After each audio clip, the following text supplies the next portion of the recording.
Hello, students. I hope you have gone through the explanation of the poem London's Summer Morning, right? So, now after the explanation, we will move on to the poetic devices that the poet has used in the poem, right? First of all, let me tell you that the poem comprises of a lot of imageries, right? Now, what are imageries? We can see a picture in our mind's eye, the way the poet has described the morning. Isn't it? Don't you think so? The way the poet has described each and every corner of the pavement, right? We feel that as if we can visualize the entire scene in front of our eyes. So, this is known as imagery. Now, there are two types of imageries. One is your visual imagery, the other is your audio imagery, right? Now, see, visual imagery means all that we can see in front of our eyes, the entire scene. Isn't it that you can imagine the entire scene in front of your eyes? Yes, the chimney boy standing, right? The different shops displaying their different goods, right? You can see the entire scene in front of your eyes, right? So this is your visual imagery. And what is the audio imagery? The sounds. See, the way the poet has described each and every sound that could be heard, we can well imagine the different kinds of sounds that must have been produced there, right? So this poem is filled with imageries, both visual and audio, right? Now we will come to the poetic device alliteration. What is alliteration? Repetition of consonant sound in two or more words closely placed, right?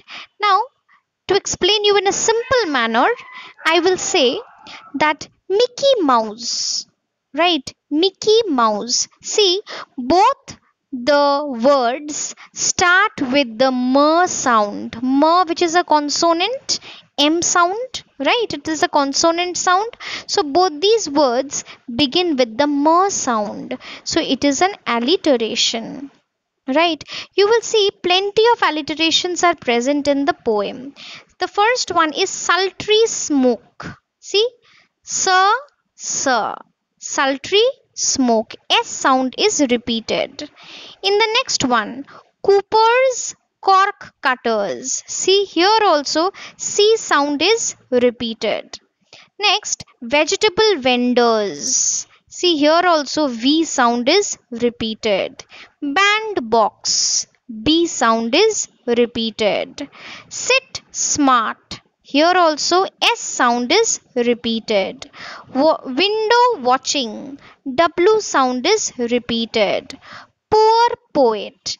P sound is repeated. So, did you understand what is alliteration?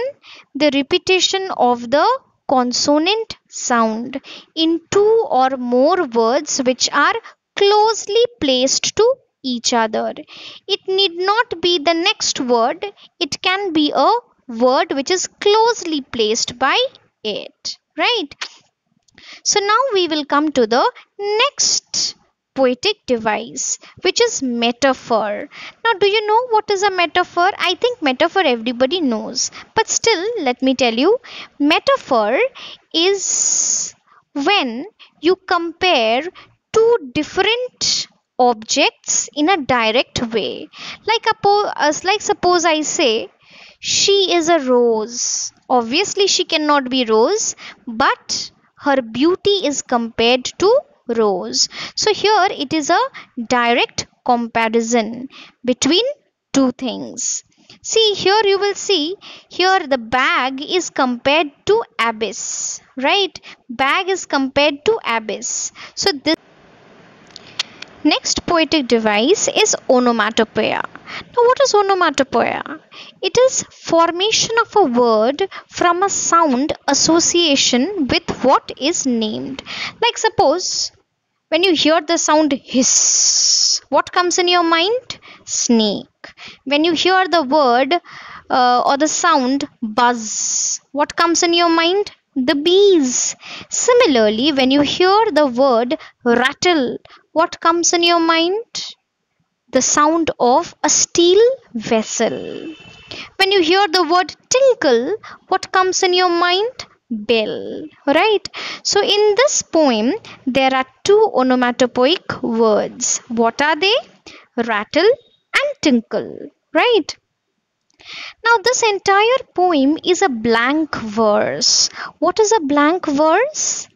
A poem which has no rhyme or rhythmic words. Now, you must have noticed, children, that the last word of every line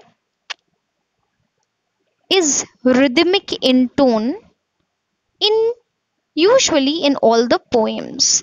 But if you read through this poem, you will find that this poem has no such rhyming words, right? So this is a poem without any rhythm, without any rhyming words, and such a poem is called a blank verse. So this is a blank verse. So children, I have tried to explain you the poetic devices, right? In my next video I will teach you, not teach, I will discuss certain question answers with you from this poem. So thank you.